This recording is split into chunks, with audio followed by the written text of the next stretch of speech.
નમસ્કાર મિત્રો, તો આજે આપણે વાત કરવાના છે કે કિંજલ દવેનું 4-4 બંગડીવાળા ગીત ઉપર જે કોપીરાઇટનો દાવો કરવામાં આવ્યો હતો, તો 24 જાન્યુઆરીના રોજ કિંજલ દવેને આ ગીત ઉપર રાહત આપવામાં આવી છે કે જે કોમર્શિયલ કોર્ટ દ્વારા જે સ્ટે લગાવવામાં આવ્યો હતો કે કિંજલ દવે 4-4 બંગડીવાળું ગીત એ કોઈ પણ જાહેર પ્રોગ્રામમાં કે જાહેર જગ્યાએ નહીં ગાઈ શકે, તો તે ઉપર કિંજલ દવેને થોડીક રાહત આપવામાં આવી છે કે આ ગીત 4-4 બંગડીવાળું ગીત એ કિંજલ દવે જાહેર પ્રોગ્રામમાં ગાઈ શકશે। અને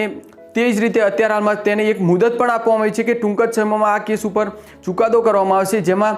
કાર્તિક પટેલ અને કિંજલ દવેના બંને પક્ષથી સાંભળવામાં આવશે અને તે ઉપરથી ચુકાદો કરવામાં આવશે કે આ ગીત એ કિંજલ દવેનું રહેશે કે કાર્તિક પટેલનું। અત્યારે હાલમાં તો કોર્ટની મુદત પ્રમાણે કિંજલ દવેને મુદત આપવામાં આવી છે, તો ટૂંક જ સમયમાં કાર્તિક પટેલનું પક્ષ તથા કિંજલ દવેના પક્ષ બંને પક્ષનું સાંભળીને તેના ઉપરથી ચુકાદો આપવામાં આવશે કે આ ગીત કિંજલ દવેનું રહેશે કે અથવા કાર્તિક પટેલનું થઈને રહેશે। તો ટૂંક જ સમયમાં તેની જાણકારી આપવામાં આવશે અને આ કેસ ફરીથી ખુલશે અને તેનો ચુકાદો આપવામાં આવશે। તો મિત્રો, તમને શું લાગે છે કે આ કેસ કોણ જીતશે અને તમે કાર્તિક પટેલને સપોર્ટ કરવા માંગો છો કે કિંજલ દવેને સપોર્ટ કરો છો, તે તમે કોમેન્ટ બોક્સમાં કોમેન્ટ કરવાનું ભૂલતા નહીં અને આ વિડીયો પસંદ આવે વિડીયોને લાઇક કરવાનું પણ ના ભૂલતા અને અમારી ચેનલને પણ સબસ્ક્રાઈબ